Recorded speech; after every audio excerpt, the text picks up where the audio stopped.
Nebraska did not forgive mistakes.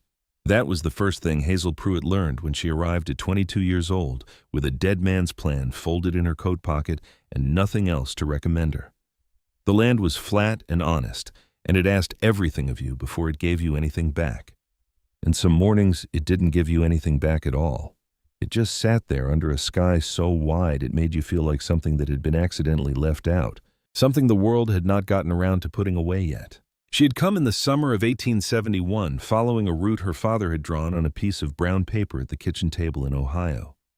Edwin Pruitt had been a careful man, a man who believed that if you thought hard enough about a thing and planned it out with enough detail, the world would cooperate. He had drawn fence lines that did not exist yet. He had written down distances between water sources.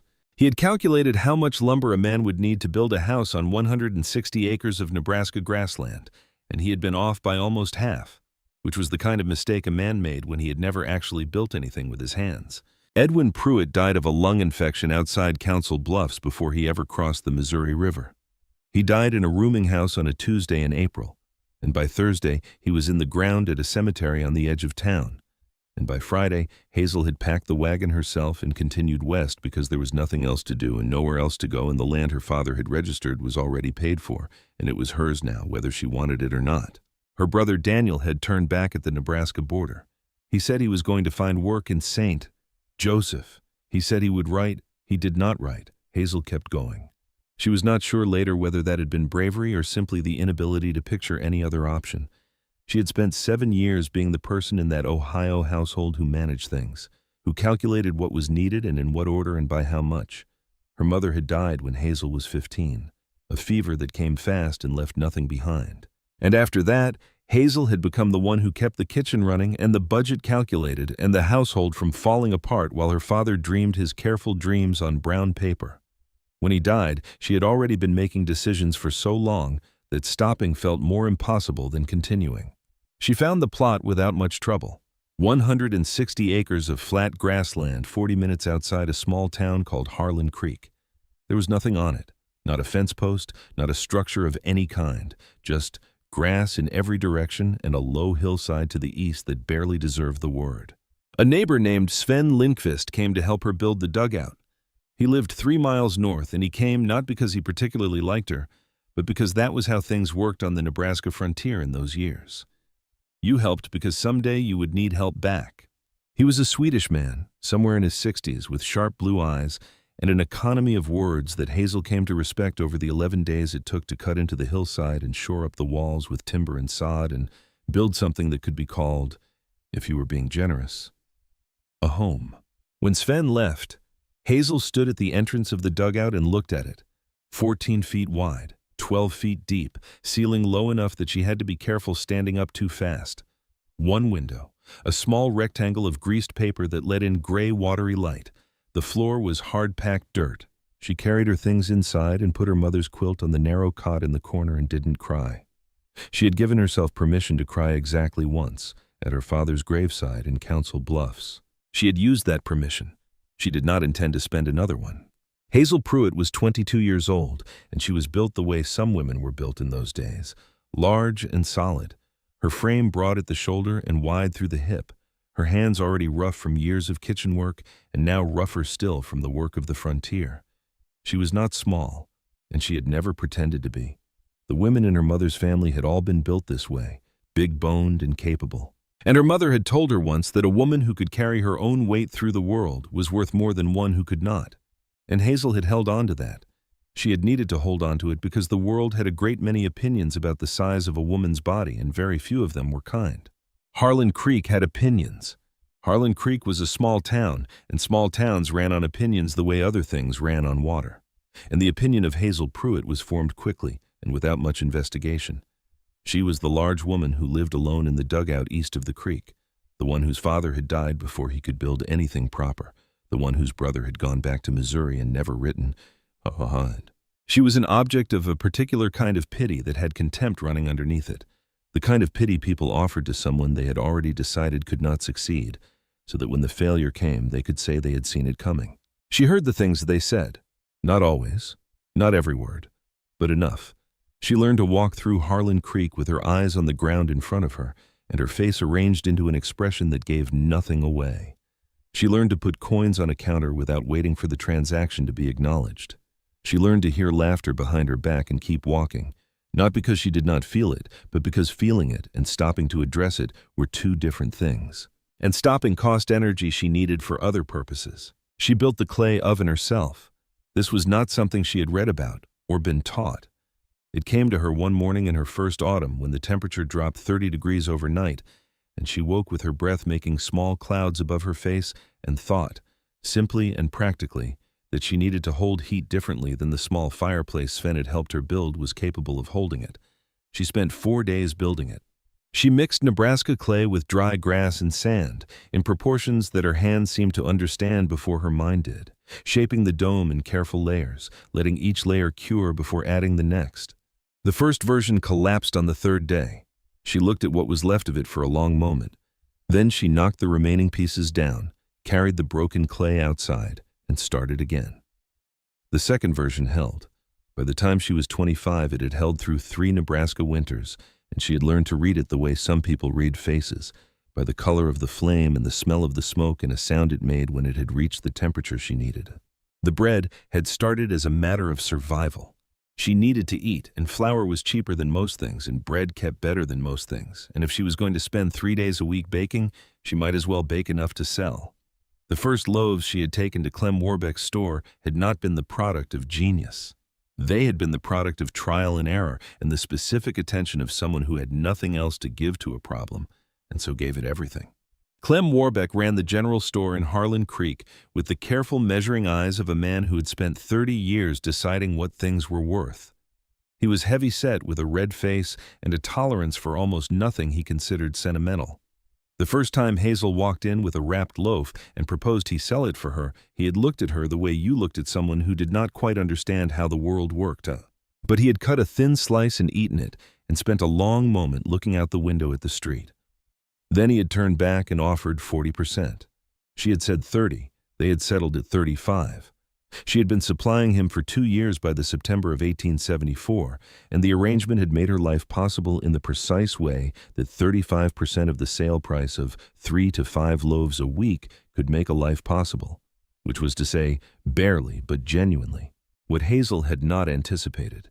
When she walked into Clem Warbeck's store on a September morning in 1874 with 2 loaves wrapped in clean cloth, was that a man named Amos Calloway would walk in 12 minutes after her and stop in the middle of the store and stand there for 3 full seconds doing nothing at all. She did not see it happen. She had already conducted her business and was heading back to her wagon when Clem's voice followed her out, sharp and carrying, addressed to someone behind her. She did not turn around. She had learned not to turn around unless she had reason to. She climbed up onto the wagon seat and clicked to her old gray mare and drove back out of town the way she had come. The man who had stopped in the middle of Clem Warbeck's store was 32 years old and had been ranching the land south of Harlan Creek for 6 years. He was tall in the way of men who had done physical labor long enough that height became something structural rather than genetic, and he wore the clothes of a working rancher without any performance in them. Canvas and leather and road dust and the kind of boots that had been resoled twice. His name was Amos Calloway, and if you asked anyone in Harlan Creek to describe him, they would use the same word eventually. After they had tried a few others and found them insufficient, the word was steady. He had come into the store for salt and fence wire. He was walking toward the counter when the smell stopped him. It was not dramatic. He could not have explained it in words that would have satisfied anyone. It was bread, fresh bread. The smell of it in the air of that cluttered store was so specific and so unexpected that he stopped walking and stood there for 3 seconds, which was long enough for Clem Warbeck to appear at the counter and give him the look he gave to anyone who tracked mud across his floor. Amos moved to the mat near the door and scraped his boots and came back. He asked about the smell. Clem told him about the Pruitt woman, the one who lived in the dugout east of the creek, the one whose father had died before he could build anything. Amos looked at the 2 loaves wrapped in cloth on the counter behind Clem. He bought one without asking the price. That evening, he sat on the porch of his ranch house with his dog Buck, sprawled across his boots, and ate most of the loaf before he understood what he was doing. He had cut a thick slice, the way you did when you were not expecting much, planning to eat it quickly and get back to the account books he had left on the table. He did not get back to the account books for a long time. There was something in the bread that he could not name and could not locate in any specific ingredient or technique. Something that existed in the difference between a thing done correctly and a thing done with actual attention. He sat on that porch until the light failed completely and ate bread and thought about a woman he had never met who had somehow put that quality into something as ordinary as flour and water and heat. Buck watched him with the focused patience of a dog who understood that food was being consumed nearby and had formed a firm opinion about this. He went back to the store the following Saturday and bought the remaining loaf. He asked Clem more questions than the situation strictly required. He asked about how long she had been out there and whether she had any family and what else she sold. Clem answered without particular interest and then gave him a look that suggested he had noticed the quantity of questions and had formed an opinion about them. Amos paid and left. Over the following week, he asked other people. He asked Doris at the post office, who told him the woman received almost no mail and that her father's death had been a terrible thing and that the girl was too stubborn for her own good, living out there alone like she had something to prove. He asked old Sven Lindqvist, who had helped her build the dugout, and Sven looked at him with those sharp blue eyes and said simply that she worked harder than most men he knew and that if Amos was working up to feeling sorry for her, he should stop now because she did not need it and would not want it. Amos said it was not that. Sven looked at him for another moment and then turned back to what he was doing. It was not that. Amos understood this clearly even if he could not have articulated it well. He was not drawn by pity. Pity was a simple emotion, and what he felt was not simple. He had been ranching this land for 6 years, and he had learned in that time to pay attention to evidence, to look at what a thing actually was rather than what he expected it to be. And the bread was evidence of something, of a level of attention that was not common, of someone who was doing something as ordinary as baking bread and treating it like it mattered down to the smallest detail. He wanted to understand that. He wanted to see where it came from. He rode to the dugout on a morning in late September. It took him 40 minutes, and he thought for most of the ride about what he was going to say and could not produce anything that sounded fully honest. He knew the route, east of the creek past the bend where the cottonwoods grew thick, up along the low hillside. He found the entrance cut into the slope and framed with dark timber, a small clay chimney poking out of the ground a few feet back, a wagon out front with a gray mare tied to a post. He sat on his horse at the bottom of the slope for a moment and examined what he was doing. He was a grown man who had spent 2 weeks asking half the town about a woman he had never met because she made bread that he could not stop thinking about. He thought about turning around. Then he heard, from behind the dugout door, someone humming, a low, unconscious sound, the kind a person made when they were alone and did not know they were making it. He dismounted and tied his horse and knocked. The humming stopped. A pause. Footsteps. The door opened. The woman who stood in the doorway was not what he had assembled in his imagination from the fragments of other people's descriptions. She was close to his height, which surprised him. He had built some vague idea of smallness from the cautious pity in people's voices. Her frame was broad and solid, the kind of build that came from years of real work rather than circumstance, and she carried it without apology. Her hair was dark and pulled back roughly with a few strands loose around her face. She wore a flour-dusted apron over a dress the color of turned earth.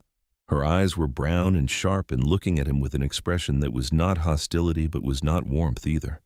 She had a wooden spoon in her right hand and a particular quality of stillness that suggested she was not startled, that she had heard him coming and had decided before she opened the door what her response would be. "I know who you are," she said. Her voice was level. It was not unfriendly, but it was not offering anything extra. That surprised him a second time. Udo Harlan Creek is not a large town, Mr. Calloway. She did not move from the doorway. He had prepared several explanations on the ride over, and none of them felt sufficient now that he was standing in front of her, and she was looking at him with those eyes that were doing what he suspected they always did, which was assess the actual situation rather than the presented one. He said the true thing. "I bought your bread, both loaves that Clem Warbeck had. I wanted to see where they came from." She studied him the way you studied a fence line to find where it was weak. Then she stepped back from the doorway, not exactly inviting him in, but creating enough space that the invitation was present if he was paying attention. "I am in the middle of something," she said. But you can come in if you want to stand in a corner and not be in the way." He stood in the corner. The dugout was smaller than he had imagined and better organized than he would have thought possible in that space. Everything had a place: the tools on their hooks, the jars in their rows, the blankets folded on the narrow cot with a precision that looked habitual rather than performed. The floor was swept hard-packed dirt, clean enough to say something about the woman who maintained it. The ceiling was low, and he felt the instinct to duck even where there was room.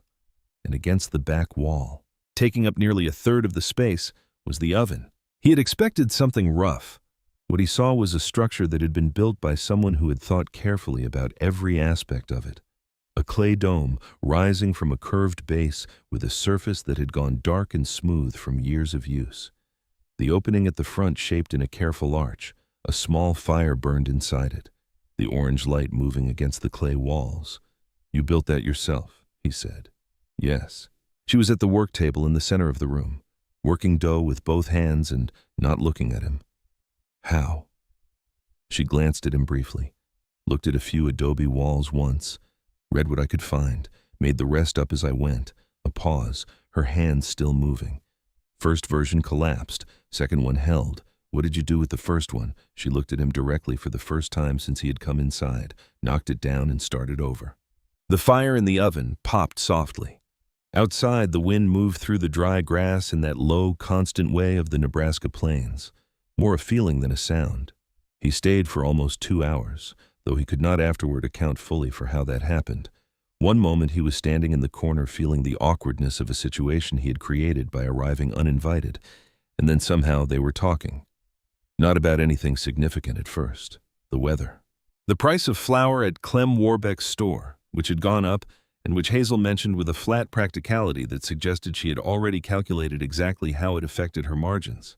She was direct in a way he was not accustomed to. When he said something imprecise, she corrected him without hesitation. When she disagreed, she said so without the cushioning that most people used. He found himself paying closer attention than he usually bothered with, tracking the logic of what she said rather than waiting for his turn to speak. And at some point, she pulled a small, misshapen loaf from the oven, a test batch for a new flour ratio she was working on, and cut it without asking whether he wanted any, and put a piece near him on the table the way you put water out for someone who had come a long way. He ate it. The crust crackled exactly right. The inside was denser than her usual loaves from the changed ratio, and even in this rougher form it had that quality he had been trying to name for 2 weeks. Something that existed in the presence of actual attention. "This is different," he said. "More rye than usual. I'm trying to make it hold longer in the cold. The wheat goes stale faster." She was looking at the bread critically, tearing a piece and chewing slowly. "Too heavy on the bottom. I need to adjust the heat distribution. It tastes good." "Good is not the goal," she said. She set the piece down. "Good enough to sell. Good enough to last. Good enough to make it to spring." He looked at her. She was already turning back to the oven, adjusting the damper with a practiced hand. He thought about the word enough and how it sounded differently when she said it, not as a settling for less, as a very specific and serious thing she was working toward with all of herself. Before he left, he asked if he could come back. She looked at him with that measuring expression. "You're going to keep buying my bread, yes. Then there is no reason you would need to come out here." "I would like to see how the rye loaf turns out," he said. A pause. The fire popped. "Come on a Thursday," she said finally. "I bake Thursdays." He rode home through the late afternoon with the smell of the dugout still in his jacket and Buck running alongside the horse. Fenwick Gould, his hired hand, was fixing a saddle on the fence rail when Amos came into the yard and gave him the look of someone who had noticed the direction of his employer's morning ride and had assembled an opinion about it. Everyone called him Fen, and he answered to it without complaint. "You go east," Fen said. Amos dismounted and handed the reins off without answering. Fen was 23 years old and cheerful in the particular way of people who had not yet had enough difficult things happen to them to learn the value of quiet. He had an instinct for other people's business that he exercised without self-consciousness, and a good heart that made most people forgive him for it eventually. The man who said nothing at all was Harlow Seck, the other hand on the Callaway Ranch. Harlow was 45 years old and built like a fence post and had an economy of expression that Amos had come to read as carefully as other people read words. A single nod from Harlow meant something. The absence of a nod meant something else. He had been with Amos for 4 of the 6 years, and Amos trusted his judgment on horses and timber and weather and most things that mattered. Amos came on Thursday. He came on the Thursday after that. He came on a Tuesday once when he had been riding the eastern fence line, and the route had taken him close enough that not stopping would have been a deliberate choice. He knocked, and Hazel opened the door and looked at him and said, "It is not Thursday." He said he knew. She stepped aside and let him in. The town started talking because the town always started talking. Harlan Creek was the kind of place where patterns got noticed, and patterns involving Amos Calloway got noticed faster than most, because he was the kind of man whose movements meant something in the way that steady men's movements always meant something in small communities. He had land and a reputation, and he had been alone for 6 years, and everyone who had been paying attention was aware that this made him, in some loose, unspoken way, the subject of ongoing community interest. Doris at the post office mentioned his eastern rides to a woman named Martha, who mentioned it to her husband, who mentioned it at the barber shop. And within 2 weeks, the shape of the thing had been assembled by the community through its usual method of partial observation and confident inference. People were not sure what kind of arrangement it was. The most charitable interpretation was that he felt sorry for her. The least charitable interpretations were various and ran the full range of what a small town could produce when it had decided something was unusual and therefore suspicious. Nobody asked Amos directly. He was not the kind of man you asked directly about personal matters, not because he was frightening, but because he had a quality of stillness that made such questions feel like a kind of intrusion. Nobody asked Hazel either, but for different reasons. She moved through Harlan Creek on her occasional trips to town like a woman who existed on a different frequency from the social life of the place. Not unfriendly, just elsewhere. What the town had decided, in its efficient and unsentimental way, was that whatever was happening between Amos Calloway and the Pruitt woman was either charity or foolishness, and either way, it would resolve itself by spring.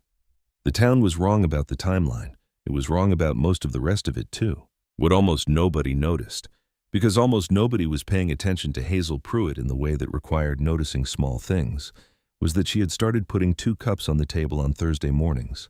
Not dramatically, not as a declaration. She simply put them there, the same way she banked the fire and checked the flour supply and did the other practical things that kept the morning running. The second cup sat there, and when Amos arrived, it was filled and placed near where he sat, and nothing was made of it by either of them. What almost nobody noticed either, because it was the kind of thing that only mattered if you were paying attention to the interior logic of a very small room, was that the single wooden chair in the dugout had moved. It had lived for 3 years against the east wall, beneath the row of hanging tools, practical and out of the way. By the 3rd Thursday of October, it had migrated, incrementally and without announcement, to a position closer to the center of the room. Not dramatically closer, just closer. The way things moved when the arrangement of a space was changing to accommodate something that had not been there before. Hazel did not notice this, or rather, she noticed it in the way you notice the particular creaking of a floorboard you had stopped paying attention to, as a thing that had simply become part of the normal condition of the place. It was only much later, on the kind of evening when you found yourself accounting for things you had not meant to account for, that she would understand what the chair had been doing, what she understood in the moment. On a Thursday at the end of October, when the first real cold had come down off the plains and the light was leaving the sky by 4 in the afternoon, was that she was looking forward to Thursday in a way she had not looked forward to things in a long time. Not with the bright, sharp edge of excitement, which was an emotion she had learned to be cautious with because of what it cost you when it did not pay out. Something quieter than that. More like an orientation. The week had a direction now. Thursday was the direction. She did not examine this too carefully. She had other things to examine. She had 35% of the sale price of several loaves of bread to account for, and a clay oven that she had noticed was developing a hairline crack in the back left corner, and a gray mare who had been favoring her left foreleg for 3 days and needed attention she had not yet figured out how to give her. Hazel Pruitt was a practical woman, and she was very good at finding practical things to look at when the alternative was looking at something she did not yet know how to name. The morning Constance Merrill spoke to her outside Clem Warbeck's store was a Wednesday in the middle of November, the kind of cold, bright day that announced winter with absolute clarity and no particular sympathy. Constance Merrill was the wife of the largest landowner in the county after Amos himself, and she was a woman who had learned early in life that social position was a resource to be managed carefully, like any other resource, and that the management of it sometimes required direct intervention. She was standing outside the store when Hazel came around the corner, and the look on her face carried something in it that Hazel recognized from years of practice reading looks.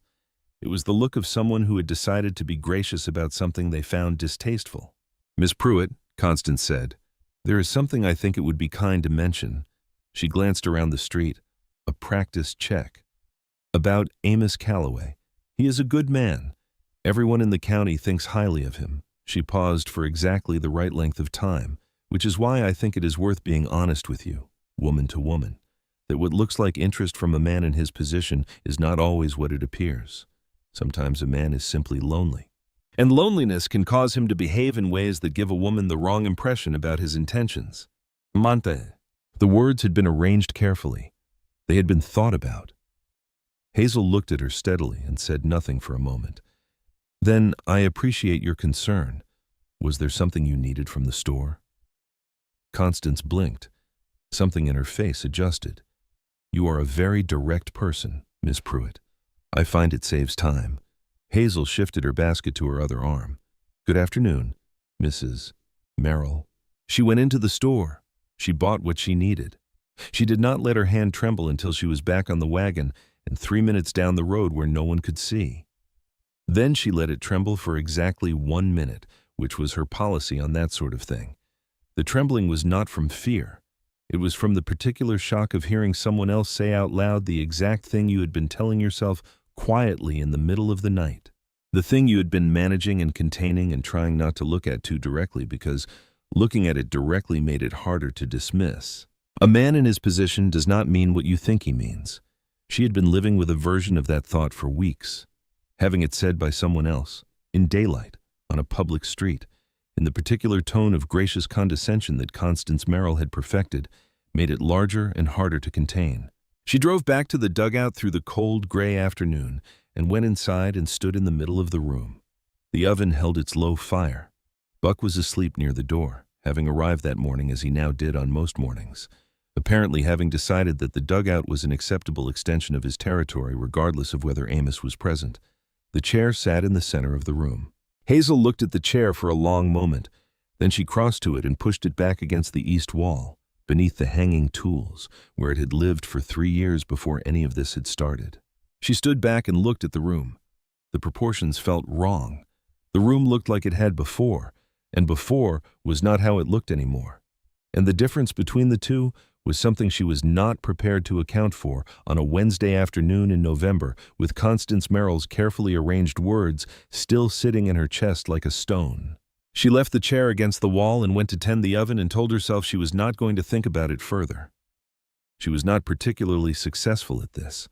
Buck woke up and looked at the chair and then looked at her, and then put his chin back down on his paws with the resignation of a dog who understood that humans sometimes made decisions that did not make immediate sense, but who had learned to wait them out. Outside, the November wind moved across the Nebraska plains in long, cold pulls that smelled of frost and distance and the particular emptiness of a season that had settled in and was not going anywhere for a while. Inside, the oven held its heat. The crack in the back left corner was still there, waiting for her attention. The bread for Thursday was already planned in her head, the ratios calculated, the timing worked out. She was still here. She had not collapsed. But for the first time since she had come to this piece of Nebraska ground and carved a room out of a hillside and decided that this was where she was going to make her life. Still, here did not feel like enough. She slept badly that night, not with the dramatic restlessness of someone in crisis, but with the quiet, fractured sleep of someone whose mind had decided it was not finished with a problem and was going to work on it regardless of what the body needed. She woke twice before dawn, lay still in the dark listening to the wind outside and the low settling sounds of the oven cooling, and thought about the chair against the wall. She did not move it back. She told herself this was because she was tired. She told herself a number of things in those hours before light that she did not entirely believe.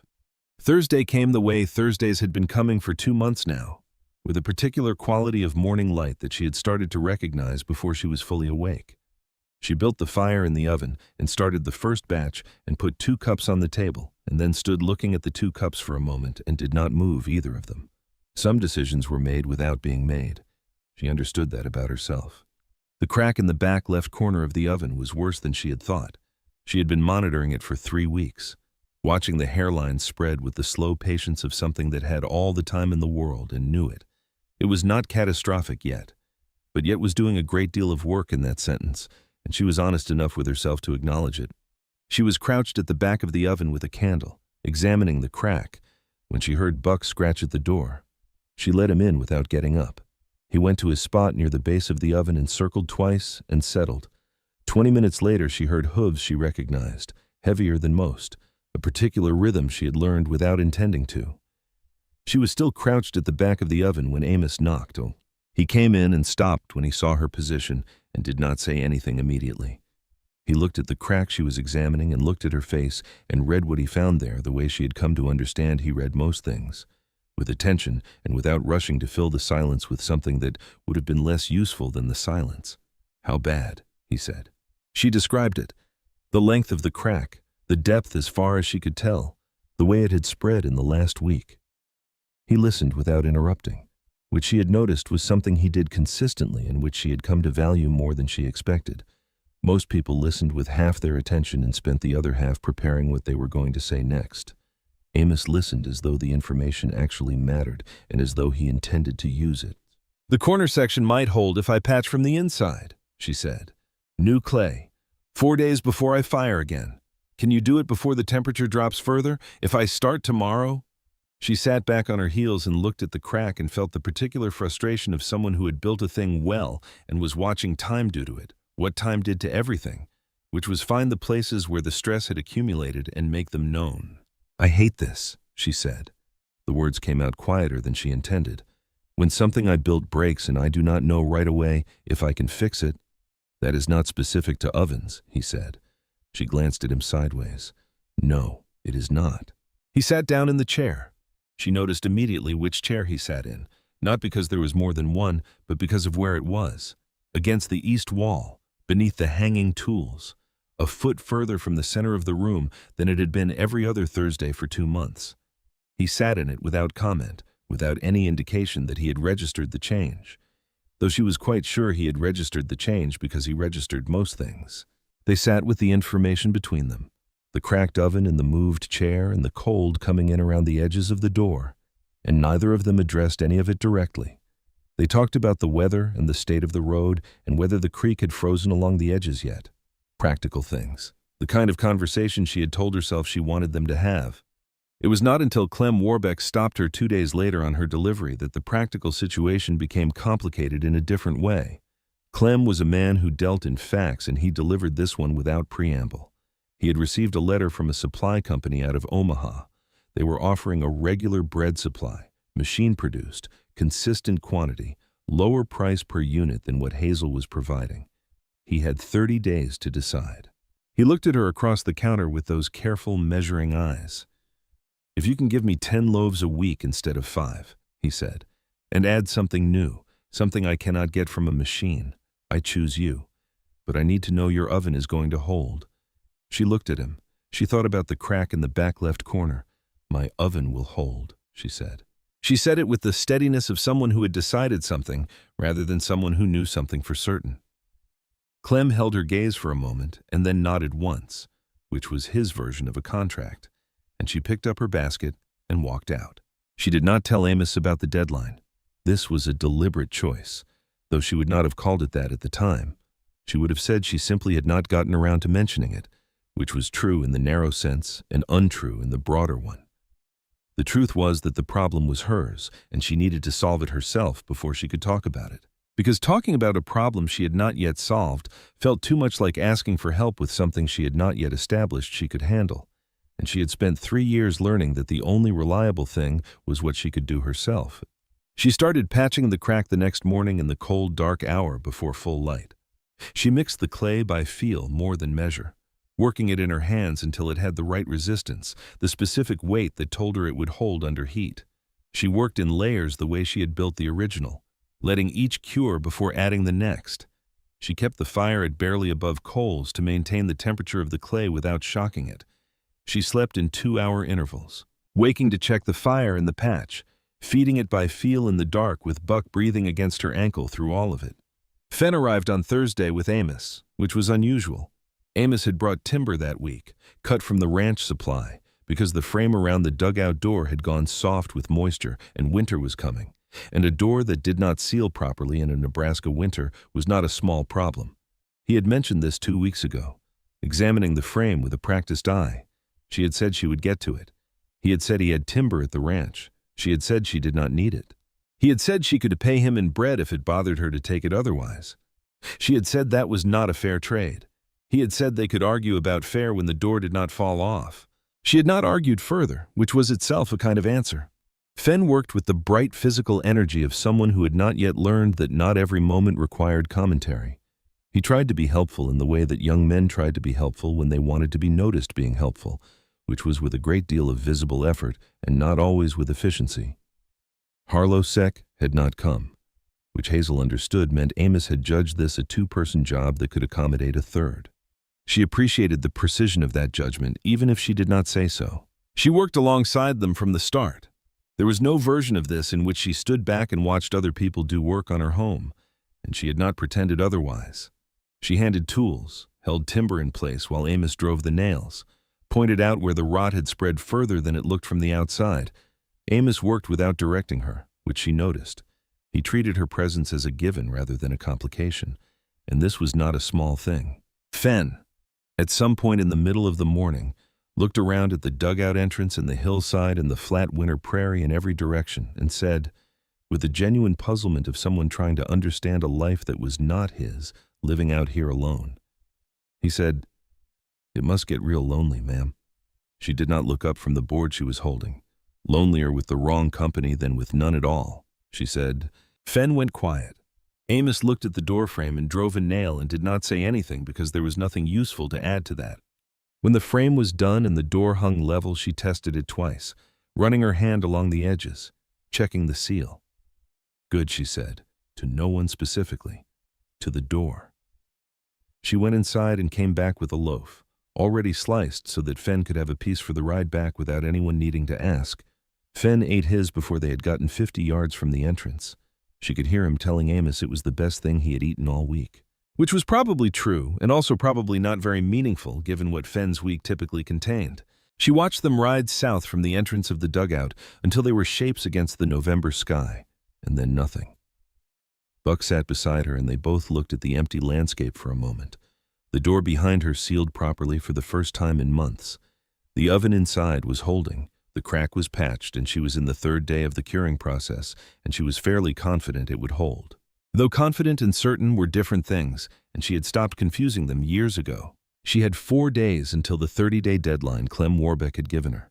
She had a new flour ratio she had been developing for 6 weeks that she believed was ready, though believing something was ready and knowing it was ready were also different things. The rolled bread she had been working on, folded in a specific way that created a layered internal structure, was as close to right as she had gotten it. She needed it to hold texture through a full day in a coat pocket in cold weather. She had tested 3 versions. The 4th was better. On the 4th morning, she ran a full heat cycle through the patched oven and watched the crack site for 3 hours without moving from her stool. It held. She fired it twice more over the next 2 days with the same result. On the 5th morning, she baked. She delivered 10 loaves to Clem Warbeck on the 30th day and set 6 of the rolled bread pieces on the counter beside them. Clem examined the loaves with his professional eye and then looked at the rolls with an expression she could not immediately read. "What are these? Something new." She kept her voice level. "They hold their texture in cold. A man can carry one in his coat pocket all day and it will still be worth eating by evening." Clem picked one up and pulled it apart slowly and looked at the cross-section and then ate it in 2 bites and stood looking at the counter for a long moment. His expression did not change. His expressions rarely did. "The Omaha people use machines," he said finally. "Yes," he looked at her. "They cannot make this with a machine. No." Another pause. He picked up a loaf and turned it over in his thick hands, the way he had that first morning 2 years ago, examining it with the careful attention of a man whose opinion of things was formed by evidence rather than expectation. Then he set it down. "I choose you," he said. She walked out of the store and stood beside her wagon in the cold November air. The street of Harlan Creek was quiet at that hour, the wooden storefronts casting long shadows in the thin winter light. She put her hands in her coat pockets and looked at the sky, which was that particular gray of late November in Nebraska, flat and close and not promising anything. She had solved the problem. The oven had held. The deadline had been met. The arrangement would continue, and she would have enough to see her through the winter and into the spring, which was what she had needed and what she had worked toward for 30 days without sleeping properly or eating particularly well or telling a single person what was at stake. And she stood there in the cold and felt the particular smallness of a victory that had no one to tell it to. In 3 years of solving problems alone, she had gotten very good at taking quiet satisfaction in her own competence, at treating success as its own sufficient reward. But standing beside that wagon with the cold coming through her coat and the sound of Harlan Creek going about its business around her, she understood for the first time the difference between being sufficient and being full. She had been sufficient for a long time. She had not noticed that sufficient and full were different until she felt the gap between them. She rode to the Callaway Ranch. It was not Thursday. She had not planned to go. She went because the wagon was already pointed south, and because she was tired of the particular weight of carrying things alone, and because she had spent 30 days not telling someone something, and she was finished with that. Amos was in the yard when she arrived, checking the legs of his roan with the focused attention of a man who had been worried about something, and was checking whether his worry had been justified. He looked up when she came through the gate, and his face did the thing it did when he was trying to read a situation before committing to a response, which was become very still. She told him about Clem Warbeck and the Omaha Company and the 30-day deadline. She told it plainly, the way she told most things, in the order it had happened without editorializing. He listened without interrupting. When she finished, he said, "Were you surprised?" "No. Neither was I." They stood in the yard in the cold afternoon, and the words sat between them and were enough. She had not needed him to tell her she had done well, had not needed the kind of enthusiastic acknowledgement that some people needed from others to make their accomplishments real. What she had needed was simply that someone who knew what it had cost her should know that it had worked. That was different. That was something she was only beginning to understand she had been missing. Fen appeared from the direction of the barn, with the slightly too casual air of someone who had noticed something interesting and was trying to observe it without appearing to observe it. He said something about fence posts that did not require a response and disappeared again. Harlow did not appear at all, which was Harlow's version of giving people privacy. She did not stay long. There was bread to plan for the new order and a ration of daylight left that she needed to use. But she rode back to the dugout with something shifted in the arrangement of things inside her. Something small and not fully articulated but present in the way that things were present when they were true. The week had a direction. The direction was still Thursday. But she had ridden south on a Wednesday because she wanted to, not because she needed to. And that was not the same thing at all. The Thursday that changed things came 2 weeks later. It was the kind of cold by then that settled into the ground itself. The frost going 2 feet down, and the prairie grass gone stiff and pale, and the sky a white that gave no warmth. Amos arrived and came in and sat in the chair, which was against the wall where she had left it on the Wednesday when Constance Merrill had said the thing she had said. And he sat in it without comment, the way he had been sitting in it for the 2 Thursdays since, in the position that was less convenient, further from the table, where he had to angle slightly to see what she was doing at the oven. He drank his coffee. She worked the dough. They talked about the creek, which had frozen solid, and about the herd and the north pasture and the state of the winter feed supply. Normal things, the kind of conversation she had decided was the right kind to have. About 40 minutes in, he set his cup down and looked at her with the particular quality of attention he used when he had decided to say something he had been thinking about for a while. "Something happened," he said. She kept her hands in the dough. Nothing happened. The chair moved. Furniture does not have a permanent position. Hazel. She stopped working. The fire in the oven ticked and popped. Buck lifted his head from his spot by the wall and looked between them and then put it back down. She told him about Constance Merrill. She had not planned to. She told it plainly, without dramatizing it, the way she told things she wanted to be understood without being made into more than they were. The words Constance had used, the tone, the specific quality of concern that had condescension running underneath it like a current under ice. Amos listened to all of it. His face did not do much. She had come to understand that this was not absence of feeling, but the opposite, that the stillness was where the feeling went when he was taking something seriously. When she finished, he was quiet for a moment. Then he said, "I need to tell you something." She waited. "This past month," he said, "I wrote a letter to a woman in Salina. Her name is Cecily Frayne. Our families had an understanding going back some years. Nothing formal, nothing agreed, but a direction that people on both sides had taken for granted."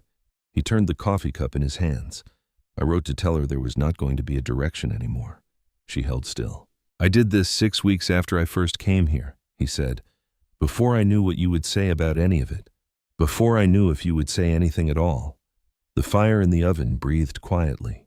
Outside, the wind moved over the frozen ground with that particular winter sound, more like pressure than noise. She said, "You did that because you were certain or because you were hoping?" He took a breath, and she recognized what he was doing, which was making sure he was going to say the right thing rather than the ready thing. "Because I was being honest," he said. "I could not have written that letter after asking you something. It would have been a transaction." He paused. "I did not want it to be a transaction." She looked at him. She looked at the oven. She looked at her hands, which were still in the dough. She thought about what it meant that he had made a decision that carried real risk before he had any evidence that the risk was worth taking, that he had acted on something before he could know the outcome, which was the only kind of action that actually told you anything about a person, because it was the only kind that could not be performed for an audience. She had been waiting for the trick. She had been waiting for 3 months for the thing underneath the thing to reveal itself, for the ledger she could not detect to become visible, for the evidence that the careful kindness had a motive she had not been able to see. She knew how to look for those things. She had been looking since the first Thursday. She had not found them. She stood up straight. She crossed the room to the chair against the east wall, and she picked it up and moved it back to the center of the room, to the position it had drifted to over 2 months of Thursdays before she had pushed it away. She set it down and stepped back and did not say anything. She went back to the oven and checked the draft and adjusted it and began working the dough again. Amos did not say anything either. He sat in the chair in the center of the room and finished his coffee, and they talked about other things. The new loaves she was developing, the way the rolled bread had come out in the second batch, whether she thought the ratio needed further adjustment, practical things, the kind of conversation she had told herself she wanted. But the chair was in the center of the room. It stayed there when he left. It stayed there through the evening and through the night, and when she woke the next morning it was the first thing she saw. And she looked at it and thought about a man who had made a decision before he knew the outcome and understood that this was, in the end, the only kind of evidence she knew how to trust. December came in without ceremony, the way the serious months always did in Nebraska. The chair was in the center of the room. That was the whole of the transition, one thing in its right place, and everything else adjusting around it. The Thursdays continued.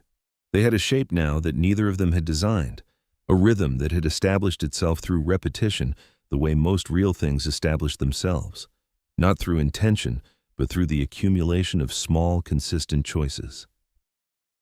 He arrived mid-morning. She was usually in the middle of a bake cycle. Buck had already found his corner near the base of the oven and settled into it with the conviction of an animal that had made a permanent decision. 2 cups on the table, the chair in the center, and between them, in the hours that followed, the particular quality of conversation that happened between people who had stopped performing for each other and had not yet found anything to replace the performance with except honesty, which was harder but considerably lighter to carry. She told him things she had not told other people, not because she had decided to, not as a conscious act of trust, but because he listened in a way that made the telling feel less like exposure and more like thinking out loud, which was something she had been doing alone for 3 years and had not understood she missed until she had someone to do it with. He told her things in the same way, in pieces, not organized explanations, but fragments that came naturally out of the conversation, one thing leading to another without ceremony. She learned that the second winter on the ranch had been worse than the first, that he had come close to losing the herd twice and had not told anyone because asking for help had felt at the time like an admission that the whole enterprise had been a mistake. She recognized that reasoning the way you recognized your own handwriting. It was in the second week of December that Amos arrived on a morning that was not Thursday with Timber in the wagon bed. He had said nothing in advance about this. He came in and told her he had been looking at the north corner of the dugout ceiling where the sod met the timber frame, and there was a gap there that was going to cause problems before the worst of winter arrived. He had timber. He was here. He could address it now, or she could freeze in January. Either worked for him. She looked at the gap she had been meaning to get to for 2 weeks and had not gotten to. She looked at him. He had the expression of someone who had prepared for an argument and was mildly disappointed to find it might not be necessary. "You are going to stand on the chair," she said. "It will hold me. If it does not, I will not replace it." He moved the chair to the corner and stepped up and packed the gap with the clay she handed him, and a quantity of dried dirt came down and settled on his shoulder and in the band of his hat, and he brushed it off without stopping. When he stepped down, the gap was gone, and he moved the chair back to the center of the room and sat in it and picked up the coffee she had not offered but had poured, and they did not make anything of it. Which was the only way she knew how to accept help that felt like it came from the right place. The new bread was working. She had made 4 test batches of the rolled loaves since October, and the 4th version was closer to right than anything she had produced before. The layered structure held its integrity through a full day of cold. She had sent a sample with Amos to give to Fenn and Harlow without explaining why, and 3 days later, Amos had reported that Fenn had eaten his in the field at midday and said it was the best thing he had taken out with him in 6 years of ranch work, and that Harlow had eaten his, which from Harlow was a more significant endorsement than it might have appeared. She adjusted the fold tension one more time in the 5th batch, and the bottom layer came out right, and she stood at the work table looking at the cross-section and thought about the day she had described this exact problem to Amos.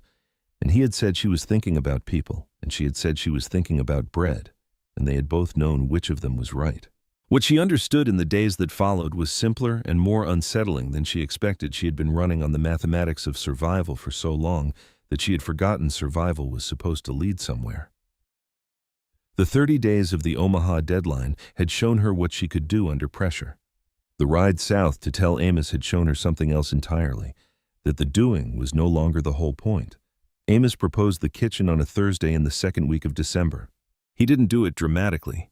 He sat in the chair and drank his coffee and said he had been thinking about the space she worked in, and that he had lumber at the ranch that had been sitting since fall, and that he wanted to build her a proper kitchen, attached to the east side of the dugout so she could move between them without going outside, with a wood floor and real ventilation and enough room to work without the ceiling of her sleeping space sitting on top of her. She looked at him. "Not instead of," he said immediately. "Beside, this stays. I'm talking about giving you room to work." She set down the bowl she was holding and thought about the ceiling she had been ducking for 3 years and the way the oven's heat pooled in the low space and the window that gave her a gray, watery light that made it nearly impossible to read the true color of a crust without stepping outside. She had been solving around those limitations so long she had stopped noticing them as limitations. She had incorporated them into her technique the way you incorporated a bad knee into your gait, working with them rather than seeing them as the problem they actually were. "That is a significant thing to propose," she said. "I know it is. You're doing considerable work on property that is not yours." He looked at her steadily. "I'm aware of that." The words sat in the air between them and clarified in the silence after it what they were actually talking about, which was not timber and floor joists. She looked at the table. She looked at the oven. She looked at her hands. "Let me see the lumber first," she said. He nodded once. That was all. He did not expand the yes into something larger than what she had offered, did not take the opening and push it wider.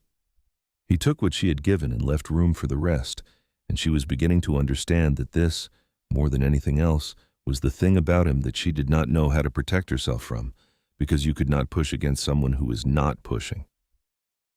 Construction began in the 1st week of January when the ground had frozen solid enough to work on without the foundation shifting in thaw.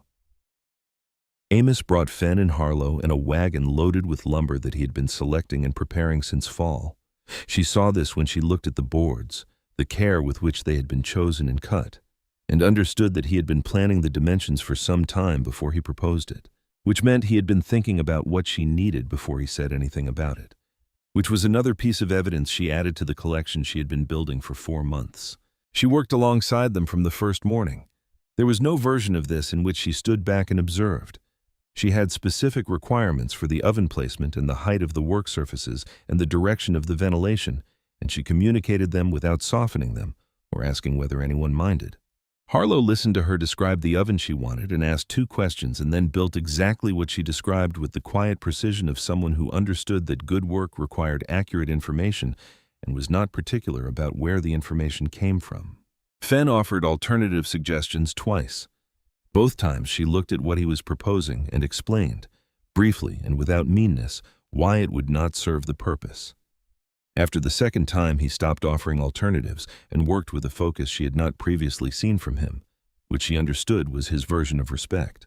Amos moved between them all, doing the physical work without calling attention to it, carrying the heavy timber, setting the frame, working the corners with a carpenter's eye that she had not known he had. He did not direct her. He did not offer her the easier tasks or suggest she rest or treat her presence as something to be managed. When she needed to hold a board, he held it. When she needed to work, he worked beside her. The arrangement of it was simple and exactly right, and she trusted simple and exactly right more than she trusted most things. 9 days.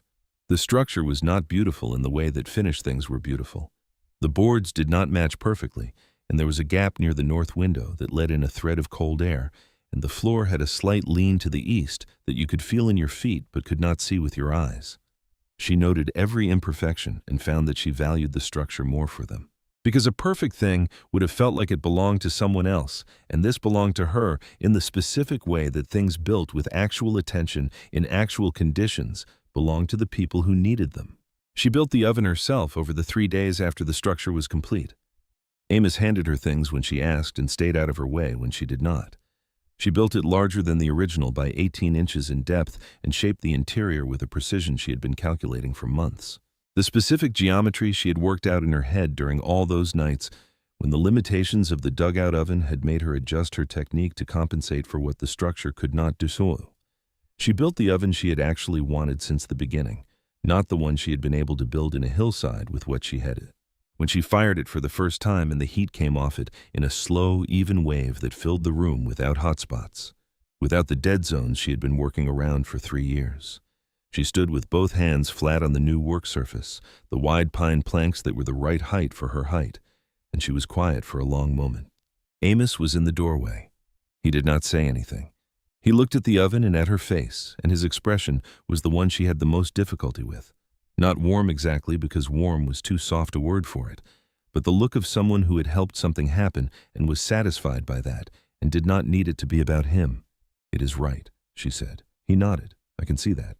She looked at him in the doorway of the kitchen she had just built in the structure he had brought timber for, and she said, "Thank you." She said it without the careful surrounding of practical language she usually put around things like that. Just the 2 words, meaning exactly what they meant. He said you did most of it. She said you brought 3 men in 9 days and told them exactly what to do with all of it. He came inside and looked at the oven properly, running his eye along the lines of it the way he checked things he wanted to understand rather than just see. He said, "This is yours. Hazel, I moved some materials around." She looked at him standing in the new kitchen that smelled of fresh pine and first smoke, and she understood that she had come to the end of the careful not saying, not because she had run out of patience for it, but because it had become its own kind of dishonesty, and she had no tolerance for dishonesty, including in herself. "I'm not good at this," she said. "I want you to know that before anything else, I do not know how to let someone be part of what I have built without feeling like I'm giving pieces of it away." She looked at the work surface, the wide planks of it already dusted with the first traces of flour from the morning's test batch. "I keep waiting for the cost I have not seen yet." He came a step closer, not crowding, just less far away. "There might be one," he said quietly. "I cannot promise there will not be. Things go wrong. That is not something I can protect you from." He was looking at her with the straightforward directness she had still not learned to be comfortable with. "What I can tell you is that I am not keeping a ledger. There is no account. I'm here because I want to be here. That is the whole of it." She looked at him. She thought about 4 months of Thursdays and timber and patched gaps and coffee that was always poured and never asked for, and a dog who had made his own decision about where he belonged, and a man who had ended something in Selena before he had any reason to believe it would matter. She thought about the chair in the center of the room. She thought about this day she had ridden south to tell someone about Clem Warbeck and the Omaha Company because a victory alone had felt smaller than it should have. "I believe you," she said. She said it the way she said things she had decided, not the way she said things she felt, because feeling and deciding were not the same, and she had learned to be clear about which one she was doing. Something shifted in his face, not surprise, relief, the specific relief of someone who had been holding a careful stillness for a long time and had been given permission to put it down. "Amos," she said. "Ask me." He went still. "Ask you what?" "You've been thinking about asking me something for 2 months." She met his eyes. "Ask it now." He was quiet for a moment with the quality of quiet she had learned to trust, someone making sure they were going to say the true version rather than the available one. "Then I want to show you the ranch. Not today. When you are ready. I want you to see it before you make any decision about anything." He paused. "I want you to see what you would be deciding about." She looked at him for a long moment. The pine smell of the new kitchen, the heat from the oven that was right for the first time. Buck asleep in the corner he had claimed on the first day of construction. "Saturday," she said. "I will come on Saturday." He came for her on a Saturday morning in January with the sky the particular blue that only appeared between storms, sharp and cold and honest. They rode south on horseback because the wagon road was soft in places from a recent partial thaw, and Amos had judged horses the better choice, which she had agreed with without him needing to explain the reasoning. Buck ran alongside for the first mile and then made a private decision about the reasonableness of this and turned back. The ranch was larger than she had understood from his descriptions, not in acreage. She had known the acreage, but in character. The way the buildings sat in relation to each other and to the land had a particular quality that she recognized as the product of 6 years of a person paying attention to what worked and adjusting toward it. The fences were straight and maintained. The barn doors hung level and moved easily. The equipment she could see was in use, not rusting. These things told her what she needed to know about how a place was run when no one was watching, which was the only information that actually mattered. Fenn appeared from the direction of the barn and gave them both the look of someone who had been hoping for exactly this moment and was trying with limited success to appear casual about it. He said something about being glad she had come out, that the boss had been wanting to show her the place since about October, which earned him a look from Amos that he appeared to find entirely insufficient as a deterrent. Harlow came around the side of the barn, assessed the situation in one glance, and nodded at Hazel with the particular gravity of a man who communicated everything important in silence. She nodded back. This seemed to satisfy them both, and Amos showed her the property without narrating it. He let her look and answered questions when she had them, and did not fill the space between questions with commentary about his own work. She saw the herd in the south pasture. She saw the root cellar and the smokehouse and the arrangement of the bunkhouse. She saw the north pasture where he had lost a calf to the cold in November. The one he had told her about on a Thursday, with the particular quietness of someone reporting something that had cost them more than they wanted to show. Then he took her to the kitchen. It was as he had described it, and worse. The oven was positioned against the wrong wall for the morning light, and the ventilation was inadequate for the amount of heat it needed to produce, and the work surfaces were set at a height that would have been comfortable for a man 8 inches shorter than she was. The storage was haphazard in the way of spaces that had been organized by someone who thought of cooking as something that happened to food rather than something a person did with intention. There was no logic to where things were. There was no system. There was just a kitchen that functioned after a fashion and had never been asked to do better than that. She stood in the center of it and turned slowly and looked at all of it, and her mind began to do what it did when it encountered a problem it had already decided to solve, which was to reorganize the space in the way it should have been organized, to move the oven to the east wall where the morning light would come in and show her the true color of what was baking, to raise the work surfaces to the right height, to create a logic in the storage that would let her find what she needed without thinking about finding it. She was 3 steps into this process before she noticed she was doing it. She stopped, looked at Amos, who was standing in the doorway watching her with the expression she had the most difficulty with. "You knew I would do that," she said. "I hoped you would," he said. She looked at the kitchen again. She looked at the doorway he was standing in, the proportions of the room, the morning light coming through the east window. She thought about what it would mean to be in this room every day, to build something here that was hers in the way the dugout had been hers, Not because she owned the structure, but because she had put herself into it. "Hazel," he said. She looked at him. He came into the kitchen and stood near her. Not too close, but the distance between them had been changing for months, and what it was now was the distance between people who had stopped pretending there was more of it than there was. "I want you to come here," he said. "Not to visit, to stay. I want to marry you." She held his gaze. She looked at the kitchen. She looked back at him. "You brought me in here knowing I would see everything wrong with it," she said. "I brought you in here because it will be your kitchen. You should see it before you decide." He did not look away. "I'm not hiding anything from you. That is the only promise I know how to make with any certainty." She was quiet for a long moment. The cold light came through the east window and lay across the uneven floor. From somewhere outside, Fenn's voice rose briefly and was cut short, which suggested Harlow had intervened. "I am difficult to live with," she said. "I need to fix things myself before I can accept help with them. I will move the chair when I am frightened, and I will not always tell you when I am doing it. I'm not going to become someone easier. He said I have been watching you be exactly that person for 4 months, and I am asking you because of it, not in spite of it." "That is not a reassurance," she said. "That is just evidence. I know what I'm asking," he said. "I'm asking it on purpose." From outside, barely audible, Fenn's voice in a stage whisper, "Has he asked yet?" and Harlow's reply, flat and immediate, "Be quiet." She looked at him and did not need to run the whole accounting again. She had been running it for 4 months. The numbers had not changed. Only her willingness to act on them had. "Yes," she said. He blinked, as though he had prepared carefully for the possibility of not yet, and yes had arrived ahead of schedule. "Yes," she said again. "Do not make me say it 3 times. Amos." He let out a breath. She watched the careful stillness of 4 months leave his shoulders. He reached out and took her hand, her flour-roughened, clay-stained, work-worn hand, and held it with the same directness he brought to everything. No performance, no theater, just a person choosing another person and letting that be what it was. Outside, Fenn said something that contained the words about time, and was immediately silenced by what sounded like Harlow's hand on his shoulder. They were married in April. On a morning when the cottonwoods along the creek had put out their first pale green, and the ground had finally given up the last of the winter frost, and the sky was the particular blue of a Nebraska spring that made you understand, briefly and completely, why people stayed in hard places. The ceremony took 30 minutes at the county judge's office. Clem Warbeck stood as witness with the expression of a man who had been present at a transaction he considered sound.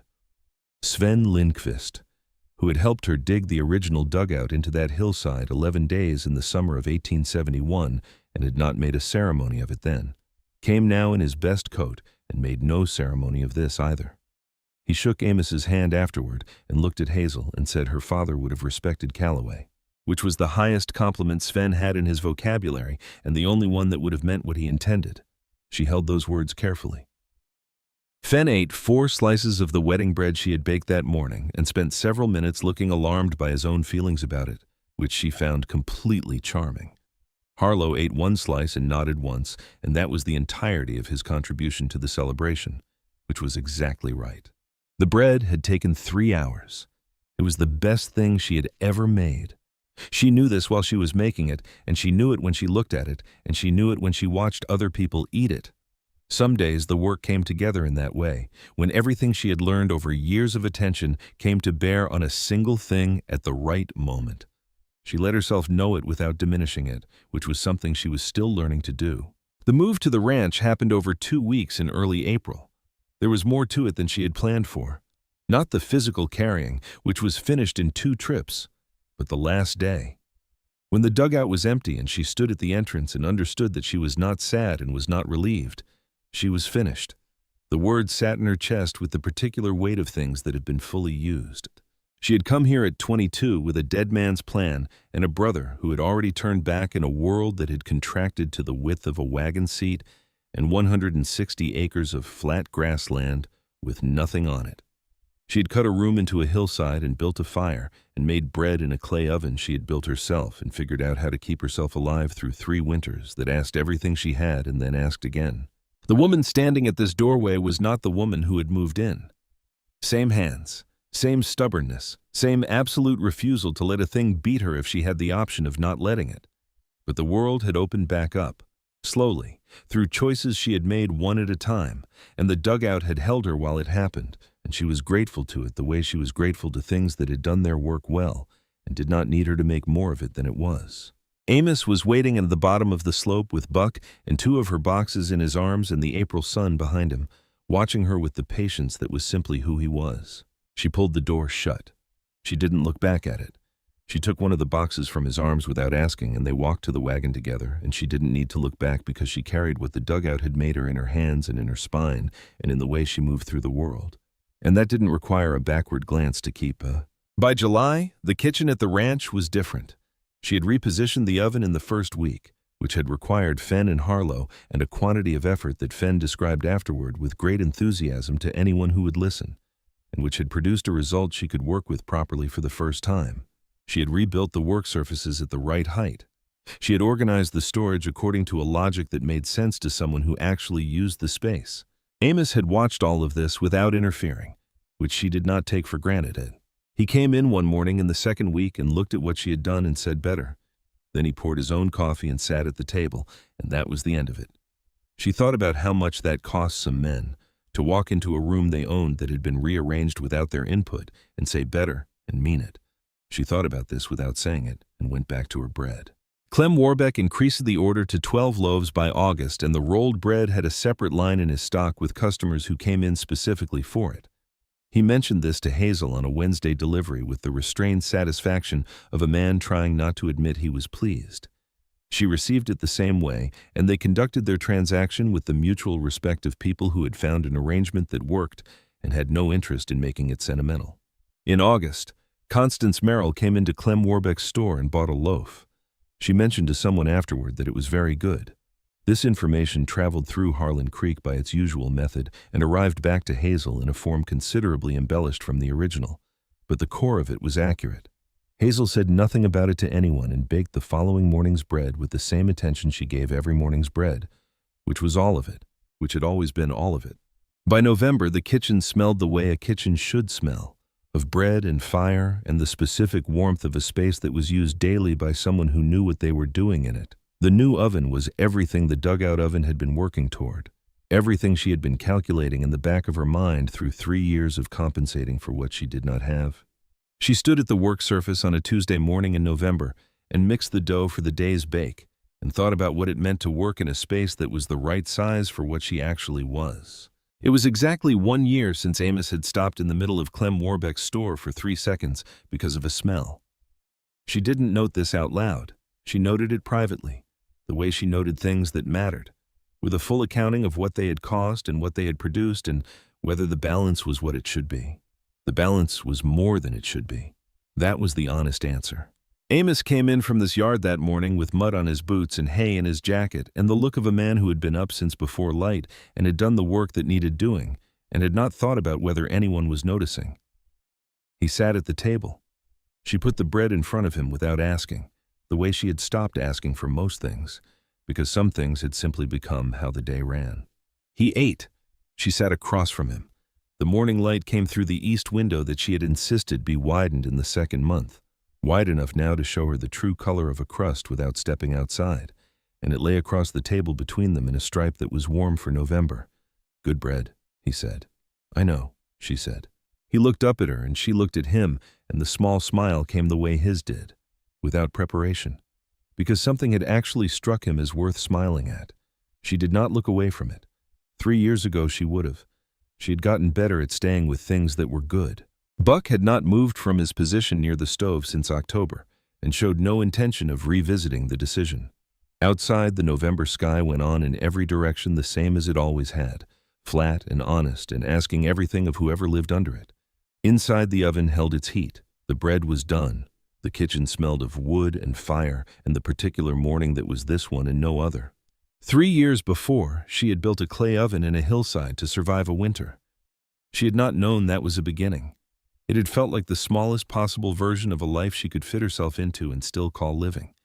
She understood now, in the way you understood things that had taken years to become clear, that the smallest possible life and the foundation of something larger were sometimes the same thing, and that the difference between them was not the structure itself, but what you were willing to build on top of it. She had been willing, She had kept being willing. One Thursday at a time, one moved chair at a time, one decision made before she knew the outcome. That was all it had taken. That and the work, which had always been there, which had never left her, which had been the one constant through every winter and every loss and every morning. She had counted to 3 before getting up, because that was what you did when there was no other choice. She picked up her coffee and looked out the east window at the November morning and thought that she had not run out of winters yet, and that this one, unlike the ones before it, she was not facing alone.